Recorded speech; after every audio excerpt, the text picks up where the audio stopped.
Welcome to this deep dive. We're here to sift through the noise and get to the heart of things.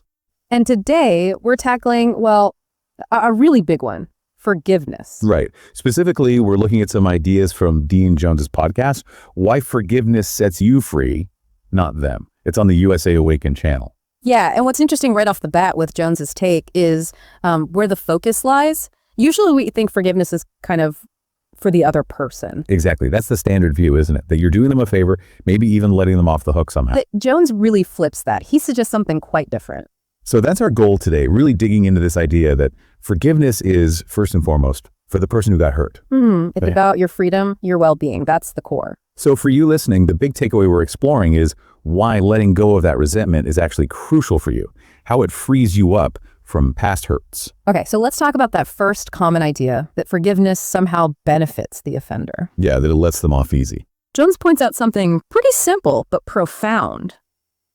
The person who hurt you, they might be totally unaware you're even angry. Or just not bothered by it. Exactly. Your holding on to anger might not affect them one bit. Which is, well, kind of a stark thought. You could be tying yourself in knots inside. Well, they're just living their life. Yeah.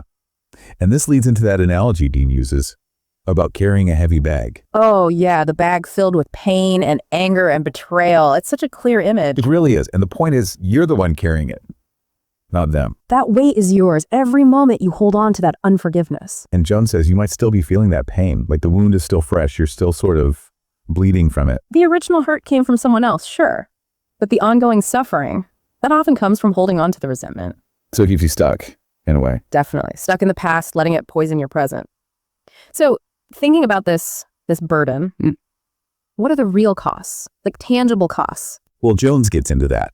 And it's not just feeling bad emotionally. He mentions medical studies. Oh, right. The physical side of it. Yeah, linking that kind of chronic anger and resentment to things like higher stress levels. Which makes sense. A weaker immune system, even contributing to heart problems. And that's important. These aren't just vague feelings. There's research showing these negative emotions trigger actual physiological stress responses. It can really impact your health. And then there's the emotional toll, which is maybe more obvious. Just the constant drain of being angry, resentful. It colors everything, doesn't it? Your mood, how you interact with people, your overall sense of just peace or lack of it. Right. And Jones makes a really crucial point here. Yeah. Choosing to forgive doesn't mean you're saying what they did was okay. That's key. It's not condoning the action at all. No, it's not excusing it. It's choosing not to let that past action keep controlling your life, your emotions right now. Exactly. So if it's not about letting them off the hook and holding on has these costs, how does Jones redefine forgiveness? What is it then? Well, he starts by saying what it isn't.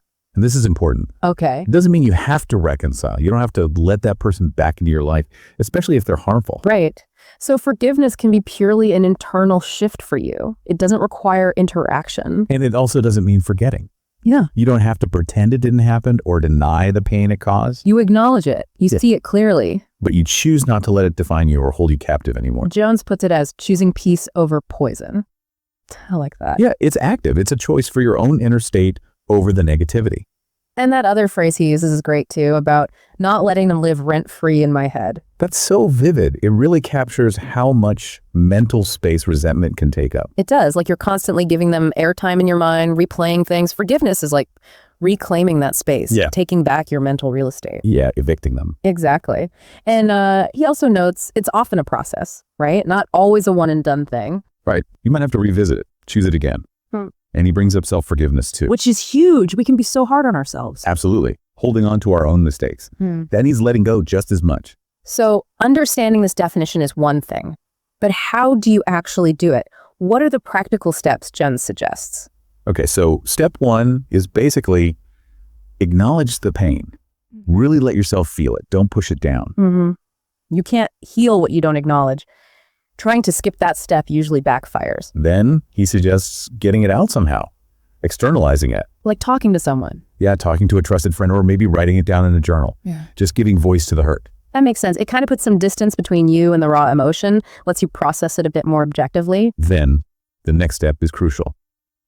Make a conscious decision to let go. Even if you don't quite feel ready. Exactly. Jones stresses that. It's a choice, an act of will, separate from the emotion itself. You decide you don't want to carry the burden anymore. Okay, so it's a decision first, and the feelings might follow later. or they might still linger, and that's okay too. Because the final point is that letting go is often an ongoing practice. A daily choice, maybe. Yeah, you might wake up and have to choose peace over resentment again that day.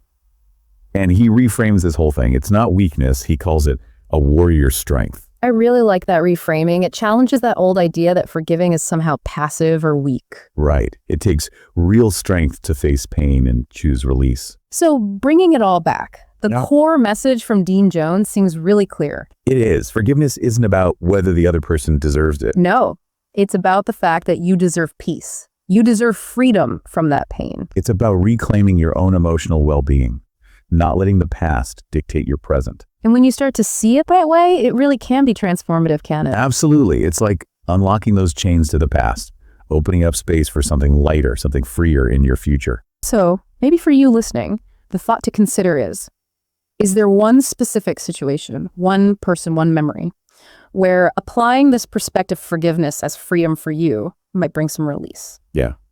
What would it feel like to actively choose peace in that specific instance, even just for today? How might that shift things for you right now? It's your journey, after all. And you really do have the agency, the power to liberate yourself. Thanks for joining us for this deep dive.